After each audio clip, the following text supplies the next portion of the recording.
wala ka sa tamang pag-iisip, hindi ka makakagawa ng tamang desisyon. Kaya hindi dapat isinasantabi yung ganyang question. Napaka-importante yan dahil it affects the sound mind of a president. Alam mo ba sa saligang batas na may probisyon na kung sa tingin ng mga miyembro ng kabinete na hindi nakakayaning mamuno ng presidente dahil sa kanyang pag-iisip o dahil sa walang kalakasan, o pwede sila magdeklara na bakante ang opisina ng presidente. Konnichiwa sa ating mga kababayan dyan sa Japan. No? Nanggaling po tayo dyan nung Disyembre, no? Para dun sa ang saya-saya ng Pasko sa Nagoya. No? At talaga namang ang dami pong nanonood dyan sa SMNI sa pamamagitan ng YouTube at ng Facebook. At alam ko rin ang matinding naging politika doon. Kasi parehong grupo ng unit team at ang mga dilawan ay pinulong ko naman dahil lahat sila ay mga Pilipino. No? Pero ngayong tapos na eleksyon, lahat naman sila nagkakaisa na dapat itaguyod ang interes ng sambayanang Pilipino. No? Pero ramdam ko din yung kanilang disappointment na sana nga sumagot na ng diretso ang presidente kung totoo o hindi totoo ang paratang na siya ay drug addict. Kasi habang sinabi niya na resulta lang yan ng fentanyl, yan ay ad hominem ang tawag dyan eh. So hindi yan kasagutan eh. Pwede kang basahin yan na implied admission dahil hindi sinagot ang issue, no?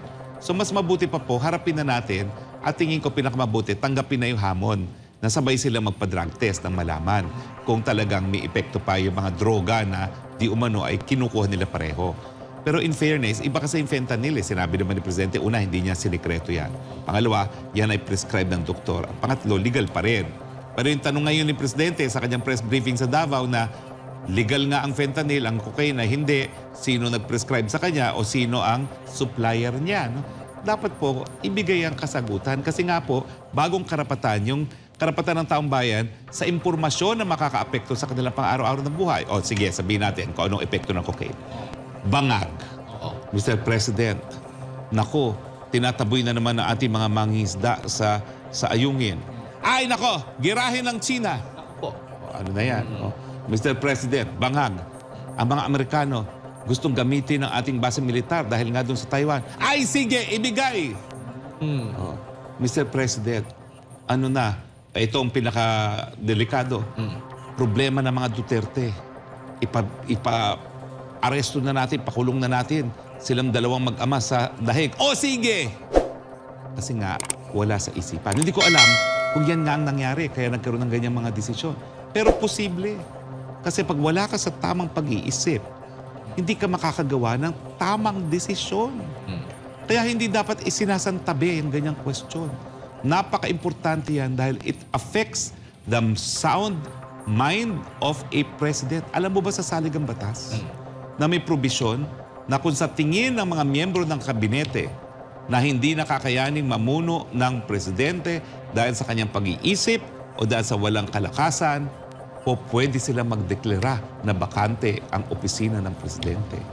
Of course, mahirap isipin mangyayari yan dahil ang mga kabinete ay talagang appointed ng presidente na may tiwala ang presidente. Pero may pagkakilala o may pagkakakilala ang ating saligang batas na po pwede na wala sa tamang isipan ang presidente na hindi na siya dapat mamuno. Ganyan kaimportante yung issue ng pagiging drug addict. Kaya dapat bigyan ng kasagutan. At hindi lang kasagutan. Tingin ko ngayon, kinakailangan talaga yung drug test. Na dati ko nang sinasabi. Ulitin ko po, Mr. President, ayaw ko na tinatawag kayong drug addict. Ang tanging pamamaraan na mapapasinungalingan yan ay sa pamamagitan ng drug test. At kung hindi po pwede po, sa pamamagitan ng buhok. Kasi ang drug test sa pamamagitan ng dugo, 4 na araw lang daw cocaine, wala na yung trace. So kung sa buhok, conclusive ang problema, sinong gagawa niyan? Diba? Para siguro patas, kumuha na lang tayo ng neutral country. Ayaw nyo ng Amerika, ayaw natin ng China, siguro Inglaterra or France. Ang France kasi neutral ngayon Parang nagkakaroon ng sariling tindig ang France.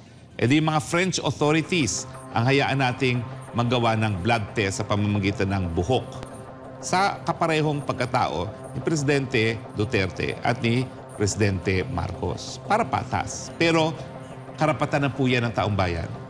Makakalap ng impormasyon sa bagay na makakaapekto sa kanilang buhay at ang tamang pag-iisip po ng Presidente, yan po ay makakaapekto sa araw-araw na buhay ng mga Pilipino. Tsaka yun yung binigyang din ni dating Pangulong Rodrigo Duterte, attorney, na dahil ang Pangulo natin ay public official, nasa sa kanya na yung burden na patunayan na itong mga akusasyon na ito ay pasinungalingan niya. Kasi nga, public official siya, ang nagtatanong ay ordinaryong tao na ngayon, no? At marami na rin mga tao, no? Sa mga netizen, nagbabanggit, nagtatanong, ganyan. So, kaiba ito pag private to private ang nag-aakusa, di ba, attorney? Na parang kung sino yung nag-aakusa, siya yung may, kumbaga siya yung nandun sa kanya yung burden of proof. At saka hindi po ito ordinaryo na burden of evidence. Pamumuno bilang pinakamataas na opisyalis po pinag-uusapan natin. Kaya nga po mas importante ngayon yung karapatan ng taong bayan makalap ang impormasyon sa bagay na nakakaapekto sa kanila. Hindi ko alam kung pwede nating mapilit ngayon ng presidente na kumuha ng drug test. Kasi yan ngayon ay kabahagi ng ating karapatan. Bagong karapatan na sa kauna-unang pagkakataon ay naroon po ngayon sa 1987 Constitution. So kinakailangan bigla ng kasagutan po. Paano yun, attorney? Sinabi mo dati na kung kasakali mang mapatutunayan na talagang drug addict ang Pangulo, yung mapapatalsik, may immunity. Paano yun? Hindi po. Wala pong immunity ganyan ng presidente. Pero ang sinasabi ko, ito po ay magiging basehan para sa impeachment. Dahil ang impeachment, meron po tayong tinatawag na betrayal of public trust, yung pagtatraidor sa tiwala ng publiko. At dahil ang presidente ay ang pangunahang katungkulin ay ipatupad ang batas. Kung talagang drug addict siya, sumuway siya sa batas na pagsuway sa kanyang panunumpa bilang isang presidente na itataguyod ang ating saligang batas. So yan po ay pwedeng betrayal of public trust. Now, of course, hawak na hawak ni Speaker ang Kamara ng Representante, pero kung mapatunayan naman talaga yan, tingin ko naman, mahihirapan ng mga kongresista na sumunod lang sa kagustuhan ni Mr. Speaker kahit gano'n pang proyektong ibibigay sa kanila. Dahil talaga kapakanan na po ng bayan ang pinag-uusapan kung totoo na siya ay drug addict. Sa usapin ng impeachment, attorney, may sinabi din ang dating Pangulong Duterte. Sabi na, you know, flower lang ang impeachment. You are in power. Ilan ang i-railroad. O, kanila daw i-railroad yan. At kwarta o pera yan ang congressman. Ilang congressman lang naman ang may prinsipyo. Ayan po ang sabi ng dating Pangulo. Tama po yan, pero tingin ko kapag napatunayan ng drug addict, mahihirapan ng ang mga kongresista na sumuporta. Kasi sino bang susuporta sa isang drug addict na presidente? No? Pero di pa po natin napapatunayan yan, ha? Wala pa pong napapatunayan. So let's give the president the benefit of the doubt. After all, tinanong siya, baka naman po sumagot.